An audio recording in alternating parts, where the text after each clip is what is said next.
do I have to keep the Sabbath? Like, lots of questions about this. As a follower of Jesus, as a Christian, is that something I need to worry about? Join us today to find out.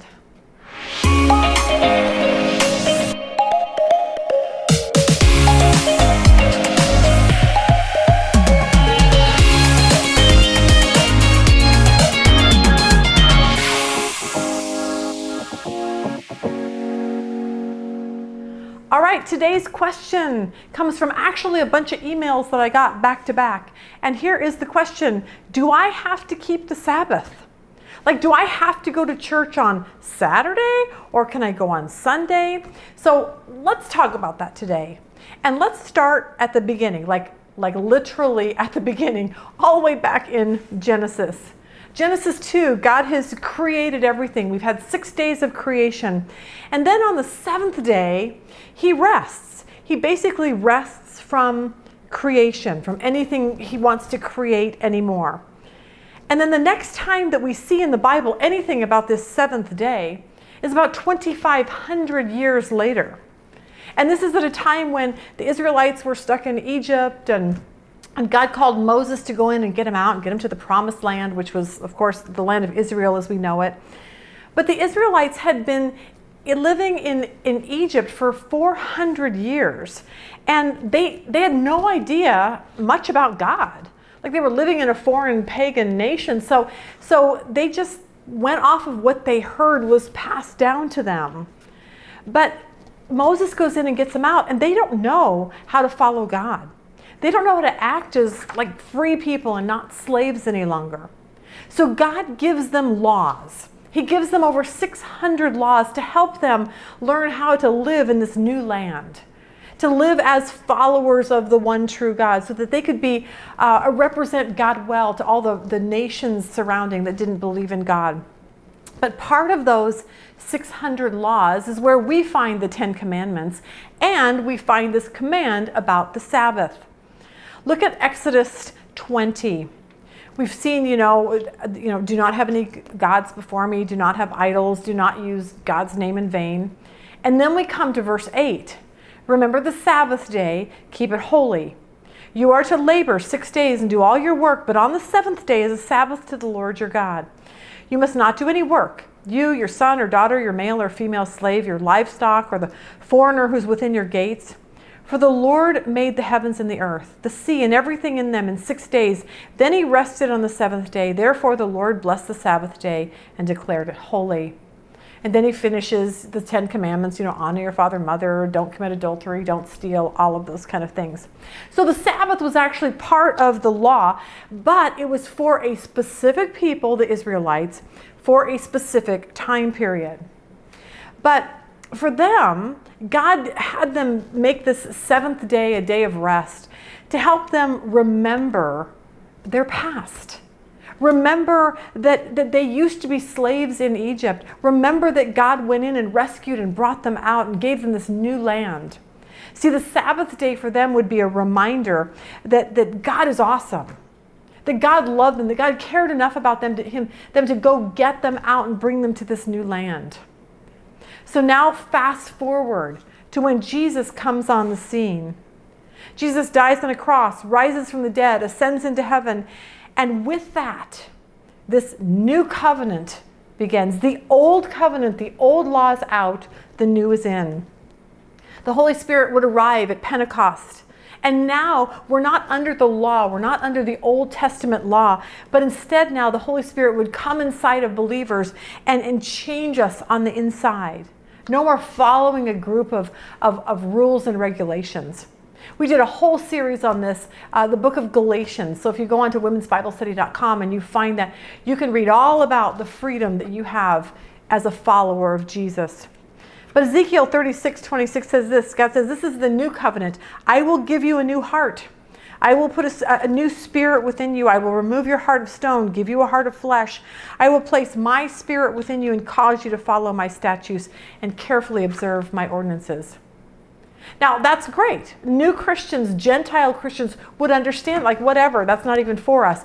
But if you were Jewish and you decided to become a follower of Jesus, you're confused because you had always kept the Sabbath. Like we went to Israel and they still keep the Sabbath. I always say, they don't make my pancakes on the Sabbath, okay, because they just don't. They don't do any kind of work. But if you're a devout Jew, you still feel that you're bound by that law, but you actually aren't. Nobody's bound to that law. The only command that Jesus gives us to obey, two commands actually, to love God with all our heart, soul, and mind, and to love others as ourselves. But if you were Jewish at this particular time when Jesus shows up, you would be like, I don't know what to do. Because you were raised always believing that you had these laws that you had to keep to make God happy with you. But Paul says something amazing in Galatians 3:24. He says, therefore the law was our tutor to bring us to Christ, that we might be justified by faith. But after faith has come, we're no longer under the tutor. He's saying the law was placed there so that it would show people sin. Like, how would we know that lying and adultery and coveting and all those things were sin unless the law told us? It was a tutor until Jesus showed up, which is why Jesus died on the cross for our sin. He was the remedy. So Jesus is living in the area of Jerusalem in Israel, and he's living amidst all these religious Jewish people. And many of these Jews recognized Jesus as their long-awaited Messiah, but there was a lot of questions for them. Like, as followers of Jesus, this was the big one. Do we still keep the Sabbath? And do we still keep worshiping on Saturday? And the answer is actually no. And Jesus wanted to make that clear to them. It doesn't matter. It actually doesn't matter what day you decide to worship on, because you're not under any Old Testament law anymore. You're free to worship whenever, whatever day you want. We see that with the early Christians in Acts 2. So continuing daily with one accord in the temple and breaking bread from house to house, they ate their food with gladness and simplicity of heart, praising God and having favor with all people. And the Lord added to the church daily those who were being saved. He said, so continuing daily. There wasn't a specific day that they had to actually worship and break bread. It was any time. How about all the time?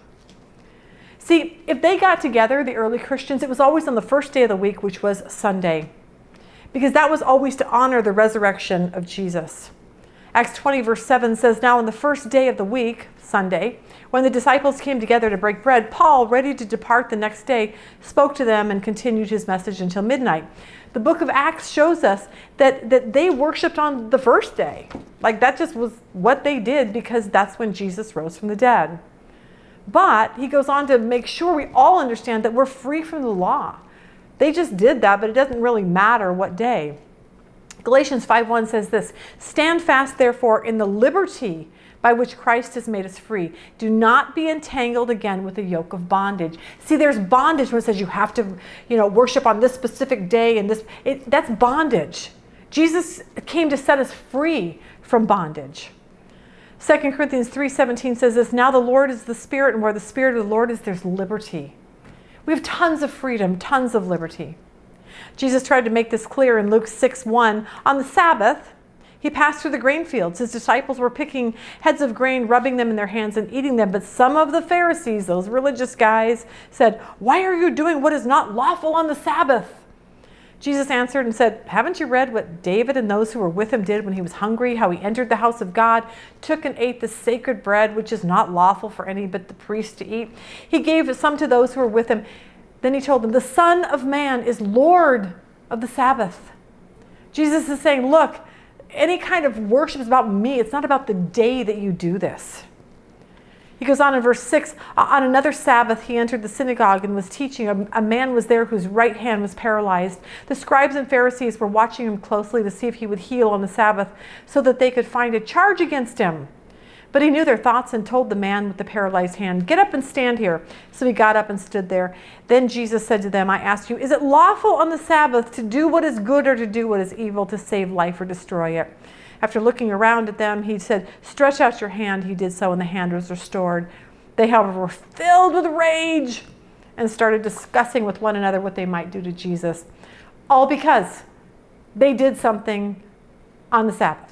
And Jesus is like, it doesn't work like that anymore. So Jesus, all through his walking around and teaching, was not about keeping the Sabbath. The Sabbath was part of the Old Covenant. I would say if the Sabbath were really, really that important to God, then I would assume that he would have made sure that Jesus rose from the dead on Saturday and not on Sunday. But because he didn't, I think it's a point that God is trying to make. The old law is out. Something brand new has come. So all that to say is this: go to church. Go to church whenever you want to. If someone wants to go on Saturday, go for it. If someone wants to go on Sunday, go for it. But please do not ever go to church on Saturday because you think you're supposed to because of the original biblical Sabbath. That is the old law. Followers of Jesus are not under any old law. And here's the deal. If someone wants to go on Saturday and you go on Sunday or vice versa, don't look down on them. Romans 14:5 says this: one person considers one day to be above another day. Someone else considers every day to be the same. Each one must be fully convinced in your own mind. He's saying, okay, if you're one of those that you feel that you need to be in church on Sunday, but you have a friend that goes on Saturday night because he works on Sunday, okay, it doesn't matter. Let's not worry about stuff like that. It really doesn't matter. Colossians 2:16 says this: therefore, don't let anyone judge you in regard to food and drink, or in the matter of a festival or a new moon or a Sabbath day. He's like, don't judge anyone, because they're just shadows of what's to come, the substance of the Messiah. The Sabbath was a law in the Old Testament meant for Jewish people in that time period until Jesus came. But when Jesus came, the law was fulfilled and there's no longer any law to be kept. So hopefully that answers your question, and you can walk out of here today and feel completely free to worship any day you want to. Have a good day.